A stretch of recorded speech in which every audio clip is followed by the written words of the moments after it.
Hello, hi, welcome friends, and Happy New Year. Welcome to New Year of 2023. आज मैं ऐसे video को बनाने जा रहा हूं जो हमारे managers, agency associates, provisional agency associates को मदद करेंगे कि किस तरीके से हमें नए एडवाइजर जो बनकर पास होकर IC38 का एग्जाम पास करके आते हैं उनकी पहली पॉलिसी कैसे बिके।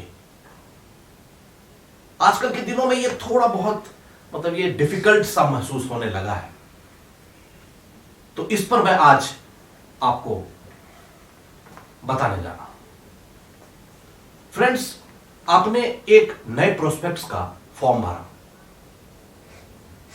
फॉर्म भरते वक्त यह ध्यान रहे कि उसके प्रोफाइल ऐसे हो जो हमें वक्त दे सके, हमारी टीम में वो टाइम दे सके, हमारे कंपनी के लिए, ऑफिस के लिए उनके पास वक्त हो।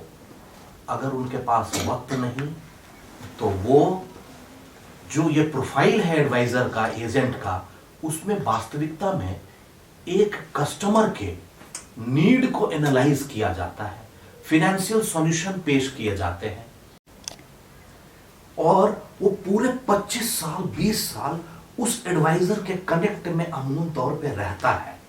तो जरा सोचिए कि प्रोडक्ट कैसे बिकता है। तो जैसा प्रोडक्ट बिकेगा, जैसा प्रोडक्ट होगा, उसी हिसाब का बिहेवियर बेचने वाले में होना चाहिए। लॉन्ग रिलेशन मेंटेन आप नहीं करेंगे तो आपका नया एडवाइजर आपके साथ रह ही नहीं पाएगा।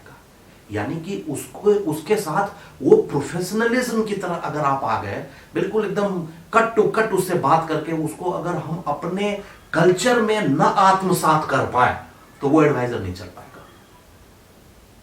उसे अपने में आत्मसात करवाना पड़ेगा, क्योंकि जो मैनेजर्स हैं, जो हमारे एसोसिएट्स हैं, वो सालों से हम काम कर रहे हैं। तो हमें ऐसा प्रतीत होता है कि ये जो नया आदमी आया है इसको भी आता होगा समझ, नहीं, उसे कुछ नहीं आता है। वो बच्चा है, वो इंश्योरेंस इंडस्ट्री का बच्चा है।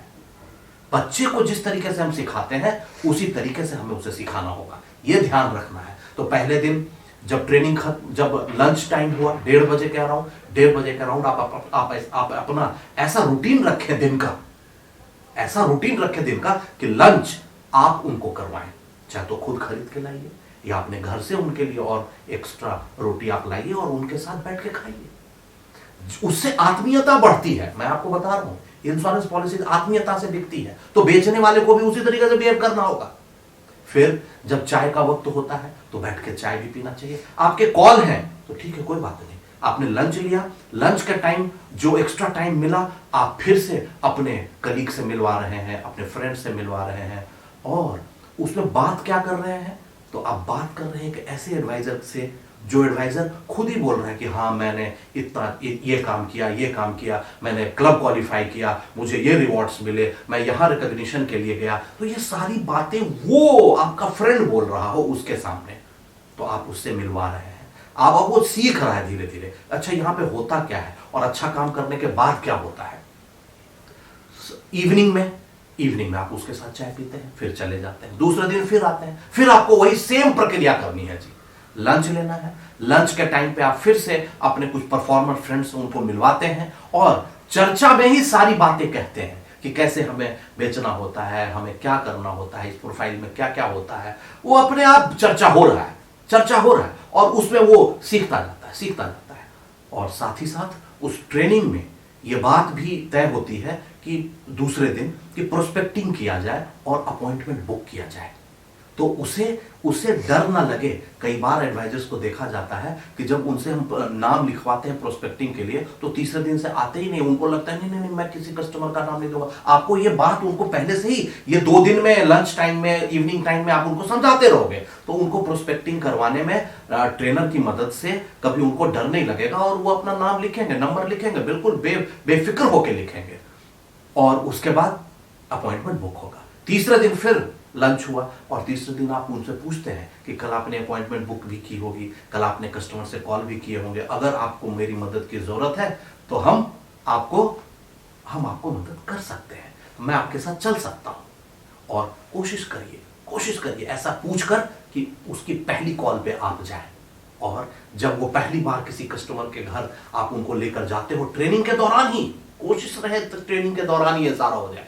तो जब किसी भी एक कस्टमर के घर जाते हो तो आप उनके बारे में बताते हो बिल्कुल गौरवान्वित होके कि एक बड़े फाइनेंशियल इंस्टीट्यूशन को इन्होंने ज्वाइन किया है, और ये अब इनका प्रोफाइल इस तरीके का है कि ये एक अच्छे financial solutions related with the different life stages of the customers वो सजेस्ट करेंगे। अब इनके पास सर्टिफिकेट होगा, ये भारत सरकार के द्वारा एग्जाम पास किए, IRDA के एग्जाम पास करेंगे, और ये सर्टिफाइड फाइनेंशियल एडवाइजर के रूप में काम करेंगे हमारे साथ। इसको एक गौरवान्वित तरीके से बताया जाए, स्वीट्स लेके उस कस्टमर के पास जाया जाए, क्योंकि वो नेचुरल मार्केट का ही उसका बंदा है, ताकि वो भी समझे ये खुशी बांटने के लिए आए हैं। और साथ ही साथ आप अपने एक्सपर्टीज से उस कस्टमर को उसकी फाइनेंशियल नीड थोड़ा सा समझाएं, उनको बताएं कि ये इस तरीके के प्रोडक्ट भी आपको हमारे इनके मदद से मिल सकता है। फिर दूसरे दिन दूसरे कस्टमर के पास, तीसरे दिन तीसरे कस्टमर के पास, इस तरीके से जो 5 दिन की 6 दिन की ट्रेनिंग होती है उसमें कोशिश करें कि 2-3 कस्टमर के साथ आप उनसे मिल लें। फिर एग्जाम पास होगा, एग्जाम पास करके वो आता है,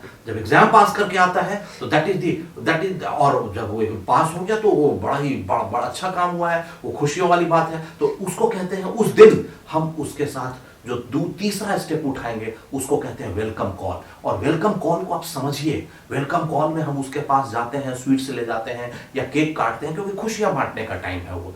तो जब उसकी फैमिली के साथ हम लोग ये खुशी बांटते हैं कि किस तरीके से इन्होंने मेहनत किया हमारे साथ, तो और उसका सक्सेस आज इनको मिला, साथ ही साथ उनके फैमिली का भी फाइनेंशियल नीड आप क्लेरिफाई करते हैं कि कैसे बच्चे की शादी के लिए, है ना, या बच्चे की पढ़ाई के लिए, बेटी की शादी के लिए, या फिर पेंशन रिटायरमेंट प्लानिंग कैसे की जाती है, ये सारे डिफरेंट स्टेजेस ऑफ लाइफ के बारे में उनकी भी फैमिली की प्लानिंग करनी चाहिए, ताकि अगर उनको जरूरत हो तो अपने घर से ही वो पहली पॉलिसी कर सके। क्योंकि अगर अपने घर से वो पहली पॉलिसी करते हैं तो अपने आने वाले नेचुरल मार्केट में जो कस्टमर्स होते हैं उनको दिखा सकते हैं कि देखिए मैंने भी ये पॉलिसी ली है, क्योंकि आज ये हमारे जिंदगी के रिक्वायरमेंट्स है, ये हमारे फाइनेंशियल प्लानिंग में अगर हमने ऐसी प्लानिंग ना की तो हमें बाद में दिक्कतें आ सकती हैं। ये उनको भी पता हो, उनके नेचुरल मार्केट को भी पता हो। तो ये उसके बाद उनको और भी बताएं कि देखिए जी आपके कमीशन स्ट्रक्चर क्या है, इनकम के क्या है, क्या क्या रास्ते हैं, उनका गोल सेट करें कि वो 1 महीने में क्या करना चाहते हैं, साल भर में क्या करना चाहते हैं। उनको बड़े बड़े जो एडवाइजर्स हमारे साथ हैं उनके इनकम के बारे में बताया जाए, क्लब के बारे में बताया जाए कि किस तरीके से MDRTs होते हैं, पावर क्लब्स होते हैं, ताकि वहां वो क्वालिफाई करके जाते हैं, उनका सम्मान होता है पूरे भीड़ में और स्टेजेस पे। तो इस तरीके से आपको सब कुछ उनको बताना होगा, और तब उनको अगले दिन नए कस्टमर के पास लेके जाना होता है, और वहां भी आपकी हैंड होल्डिंग की जरूरत है। मैंने बताया है कि वो इंश्योरेंस इंडस्ट्री का आदमी नहीं है, उसे मुझे हाथ पकड़ के कस्टमर के पास ले जाना होगा और मुझे एक्सप्लेन करना होगा, ताकि वो वहां बैठ के सीखे। जब 2, 4, 5 कॉल्स वो सीखता है तब जाके धीरे धीरे अब आप उसको प्रैक्टिस भी कराओगे चौथे 5वें कॉल पे कि आप बोलो मैं सुनता हूं, और फिर जो गलतियां उनसे होती है फिर उनको करेक्ट करिए, फिर उनको बोलिए आप बोलिए मैं सुनता हूं। तो और मैं भी बोलूंगा बीच में, आप घबराइए मत, आप एक्सप्लेन करिए कस्टमर को। जब इस तरीके से हैंड होल्ड करके आप उसको बताते हैं तो पहली पॉलिसी बिकनी इतनी दिक्कत नहीं आती, बिकनी तय है। हाँ, एक जो लास्ट मैं कहना चाहूंगा, मैं अंत करने जा रहा हूं, चौथे स्टेज की बात कर रहा हूं, कि जब मैं कस्टमर नेचुरल मार्केट में जाता हूं तो नेचुरल मार्केट में जो हमारे फ्रेंड्स रिलेटिव्स होते हैं हमारे एडवाइजर के, तो वो कई बार ना घर की मुर्गी दाल बराबर के तरह समझते हैं और उनको वो पॉलिसीज नहीं देते हैं। तो ऐसे में हमारे उस एडवाइजर को आप पहले से समझा दीजिए कि अगर पॉलिसी ना भी मिले तो घबराइए नहीं, आप उनसे रेफरेंस लीजिए। अब रेफरेंस लीजिए, तो ये मैं 5वां पॉइंट बोलने जा रहा हूं। रेफरेंस लीजिए का मतलब क्या है? रेफरेंस वर्ड अगर आपने बोला अपने कस्टमर को तो वो कुछ नहीं समझ पाता, मैं किसका नाम लूं ना लूं, पता नहीं, जैसे मुझे तंग कर रहे हैं ये शायद उनको भी उसी तरीके से तंग करेंगे, ऐसा तो इसीलिए वो किसी का नंबर नहीं देता, या एक आध नंबर कोई दे दिया, फोन नंबर किसी कस्टमर के बारे में बता दिया। तो ऐसा नहीं करना है, उनको एक्सप्लेन करना है, ट्रिगर क्वेश्चन देना है, अपने एडवाइजर को ट्रेन करना है कि जैसे उनसे पूछिए कि आपके कोई फ्रेंड जिनके घर में नए बच्चे का जन्म हुआ है, जिनकी नई शादी हुई है, जो रिटायरमेंट का प्लानिंग कर रहे हैं, किसी प्राइवेट बिजनेस में है, बिजनेस में हो, कंपनीज में काम कर रहे हो, वहां पे पेंशन प्लानिंग नहीं हो, तो चलिए वहां पे हम पेंशन प्लान कर सकते हैं। या कोई अच्छा वेल्थ क्रिएशन में इंटरेस्टेड है, या वो इन्वेस्टमेंट्स के नए नए रास्ते ढूंढते रहते हैं उनके पास, या कोई ऐसे प्रोस्पेक्ट्स जो जो विदेशों का यात्रा करने में इंटरेस्ट रखते हैं, अच्छा इन्वेस्टमेंट करके, तो ऐसे इनके पास भी चला जाए। तो मैं ये कहना चाहता हूं एट लास्ट कि आप रेफरेंस लेना सीखें। रेफरेंस टेकिंग एबिलिटी जो है ये इंश्योरेंस इंडस्ट्री का सबसे इंपॉर्टेंट एक्टिविटी है, क्योंकि रेफरेंस से ही पॉलिसी बिकते हैं। पॉलिसी किसी अननोन लोगों को नहीं बेच सकते आप। और रेफरेंस लेने का तरीका हमारे नए एडवाइजर को जरूर पता होना चाहिए, तभी पहली पॉलिसी बिकती है। मुझे ऐसा लगता है कि शायद आप समझ गए होंगे कि पहली पॉलिसी बेचने में कुछ ऐसे 4-5 स्टेप्स का अगर हम फॉलो करें उस एडवाइजर के साथ, तो वो पहली पॉलिसी बेच। फ्रेंड्स, लास्ट में मैं एक बात और कहना चाहता हूं कि अगर आपको कोई नए सब्जेक्ट पे अगर वीडियो चाहिए तो कमेंट बॉक्स पे आप जरूर लिखें। कोई प्रॉब्लम हो तो उसके बारे में भी आप कमेंट बॉक्स पे लिख सकते हैं।